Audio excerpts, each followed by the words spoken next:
आंदोलन को 71 दिन हो गए और 71 दिन में बहुत कुछ बीच में हुआ। 26 जनवरी भी हो गया, 28 जनवरी भी हो गया, टिकैत के आंसू भी देख लिए। उसके बाद फिर भीड़ वापस भी आई, बीच में आंदोलन लगा के ख़त्म भी हो सकता है। टिकैत ने भी कहा कि गड्ढे में आंदोलन जा रहा था। तो अब यहाँ से आपको क्या दिखता है, क्योंकि अब कोई रास्ता तो दिख नहीं रहा अभी तक।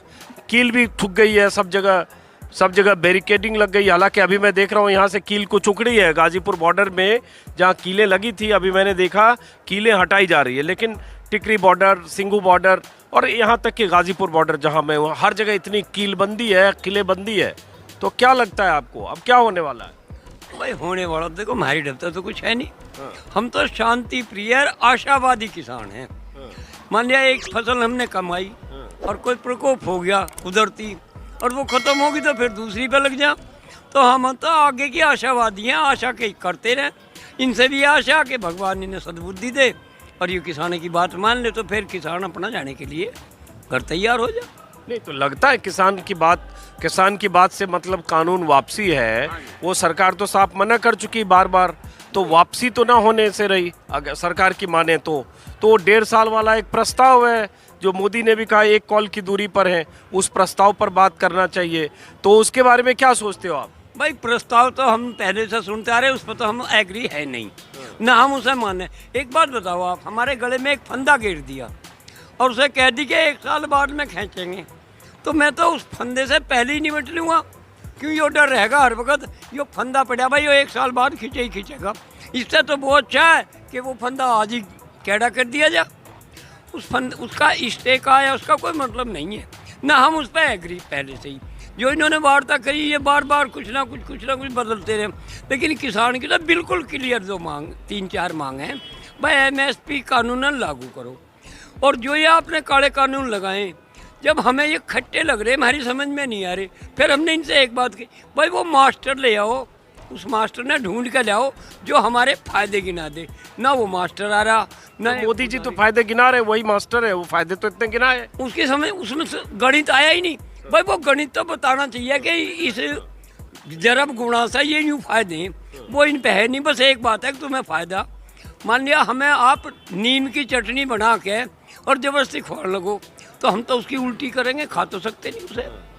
तो ये लोग जो हम पे ये कानून थोप रहे हैं तो जबरदस्ती थोप रहे हैं, लेकिन इसे किसान मानने का नहीं। उस कानून से क्या नुकसान लगता है आपको, जो लगता है कि एकदम वापस ही चाहिए? नुकसान ये लगता है, एक तो हमने तजर्बा करा आपके बिना MSP के हमारी मुंजी, मैं खुद बताऊं, मैं 35 क्विंटल मुंजी गढ़ लेके गया, 5 दिन वहीं पड़ा रहा ट्रैक्टर व्हील में भी, और वो फिर हमारी 950 रुपये बिकी। तो जो 70,000 की बिकनी चाहिए थी उसमें हमें कुल 29,700 रुपये उसमें मिले। तो कितना बड़ा नुकसान किसान को है। अब ये कह रहे हैं हम 2,000 रुपये की किस्त दे रहे हैं, 6,000 रुपये दे रहे, वो तो कुछ भी नहीं है, वो तो ऊँट के मुंह में जी रहा है। अगर हमें भी 40,000 का जो नुकसान हुआ इस मुंजी में एक फसल में, अगर वो ना होता तो हमें ज़रूरत भी नहीं इनकी, ना इसे किसान पसंद कर रहा कोई। तो यही तो वो बता रहे हैं कि जो प्राइवेट मंडी जब हो जाएगी तो प्राइवेट मंडी महंगी फसल हो सकता है खरीदे। 1868 में धान और 1975 में गेहूं जो MSP है, हो सकता है उससे ज़्यादा खरीदे जब कंपटीशन होगा, ये सरकार कह रही है। भाई ऐसा है, कंपटीशन तो यह करवा ही नहीं रही। कंपटीशन ऐसा था पहले, जो हमारे गुड़ भी कहते मंडियों में, तो एक सरकारी बोली होती उसमें कि सरकारी बोली मान लिया 25 रुपये की मन है, तो उसके बाद में ऊपर व्यापारी खरीदेगा। वही हम चाह रहे कि भाई सरकारी बोली लगाओ कि 1900 से कम में सरकारी बोली नहीं है, और उसके ऊपर व्यापारी खरीदेगा, यही हमारा कहना। लेकिन एक बात तो बताओ, यूँ इन्होंने आज़ादी कर दी भाई कहीं भी ले जाकर फसल बेच सके। जब हमारे मेरठ में मंडी है उसमें हमें किराया भी नहीं देना पड़ा, अपने ट्रैक्टर से ले जाएंगे, और हम वहाँ के बजाय ले हमें सादरे या बम्बई या किसी और जगह, गुजरात भी जा सकते हैं, गुजरात भी जा सकें जब आ जा। लेकिन वो जो किराया होगा, जो हम सामान ले रहे हैं वहाँ भी मंडी में वही व्यापारी है, वही खरीदेंगे, तो हम तो उस किराए में लूट लेंगे, जो मेरठ में पल्ला पड़ेगा वो भी नहीं मिला।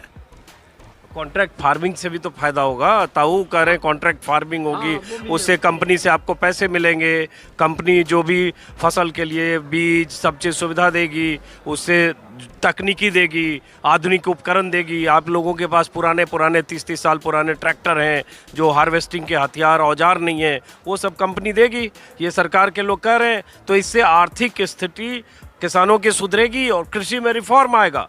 ऐसा है। अब एक पहले एक वो चला था, कंपनियों ने आड़ू बुआए थे लोगों के, वो भी हमने प्रैक्टिकल करा, तो वो एक घेरा ले आए, जो आड़ू उसमें फंस के निकल गया वो तो इनका, जो ढीला रह गया वो भी मारा, और जो उससे बाहर रह गया मोटा हो गया वो भी मारा।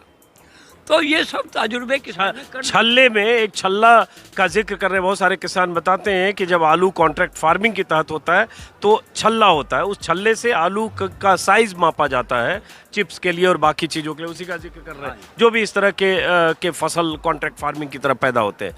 तो बताइए, लेकिन एक दफ़ा इन्होंने मटर बुआई थी इसी तरह से, मटर में भी एक रहा जो फली बिल्कुल साफ सुथरी और लंबी है वो इनकी, जिसमें दाने कम रह गए वो भी हमारी, और जिसका दाना थोड़ा सा पक गया वो भी हमारा। तो हमारी फसल को इस तरह से नष्ट कर देते हैं, 3-4 हिस्सों में लेबिल लगा के उनके 3-4 हिस्सों में बांट दें कि हम उन्हें ना बेच सकते, ना खा सकते, ना रख सकते। एक सरसों का बीज है, सरसों बो रहे हैं, अगर हम अपनी घर की रखी सरसों बोएं तो उसमें फल नहीं आता, वो ठीक जमती नहीं। इन्हीं की सरसों हम 700, 800, 900 रुपये किलो लेके खेत में बो रहे तो उसमें फल आ रहा। अगली साल अगर उसी बीज ने हम रखें, कितने उस तरह रखें, तो उस पर फल नहीं आता, वो हमारी बिल्कुल ऐसी हो जाए जैसी पहले जामड़ जमिया हुई थी। तो ये बहुत परेशानी किसान को होगी।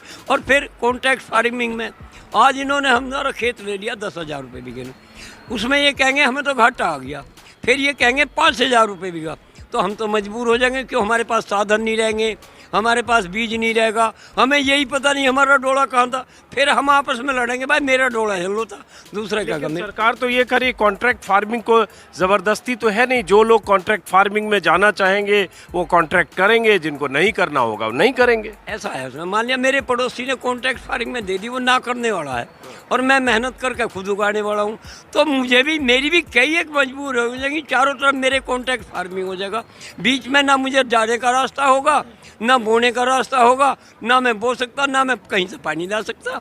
तो ये चाहते हैं कि इनमें आपस में फूट पड़ जा और फिर हम इस मामले में कामयाब हो जाए। तो ये अलग अलग ढंग से अपनी समझ है किसानों की, और ये कोई नेता नहीं है, किसान है।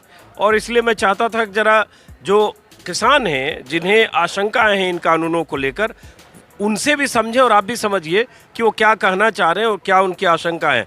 अब ये बताइए, चूँकि 71 दिन हो गया, बार बार ये सवाल पूछता हूँ, रिपीट लगता है, मुझे भी बार बार लगता है रिपीट वही कर रहा हूँ, लेकिन एक आंदोलन अगर 71-72 दिन हो गए, आगे न जाने कितने दिन हो गए, तो बहुत सारी बातें रिपीट भी होती रहती है कि सरकार अगर बार बार कह रही है कि ये कानून फ़ायदे के लिए हैं, तो कोई सरकार, और इतने पंचायत भी हो रही है, अब मुखालफत हो रही है, जिंद में हो गया, यहाँ हो रहा, बिजनौर में हो गया, बड़ौत में हो गया, बागपत हो गया, मुजफ्फरनगर हो गया, उसके बाद भी सरकार कर रही है, किसान नहीं समझ पा रहे। तो कोई सरकार क्यों किसानों को नाराज़ करके ऐसा कानून लाएगी अगर किसानों के फ़ायदे के लिए नहीं है?